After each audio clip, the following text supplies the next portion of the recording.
അയ്യോ വല്ല ചേച്ചില്ലല്ലോ. ഓ വല്ല വേണ്ട, ചോദിക്കുമ്പോ അഡ്ജസ്റ്റ്.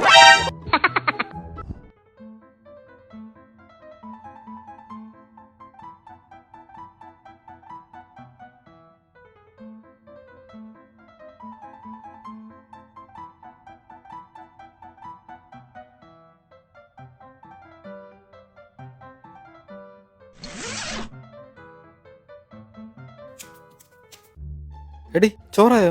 ഓഫീസിൽ കൊണ്ടുള്ള ചോറായോ? അല്ല ഇത് എങ്ങോട്ടാ? ഓഫീസിൽ പോവാൻ വേണ്ടി സമയായി. ഓഫീസാ? ഇപ്പൊ എണ്ണിട്ടേ ഉള്ളൂ, ലേറ്റ് ആയിരുന്നു. ബാ ഇപ്പഴാ? എടി ചോറെടുക്ക്. ഒന്നിങ്ങി വന്നേ. എന്തിനാ? കണ്ട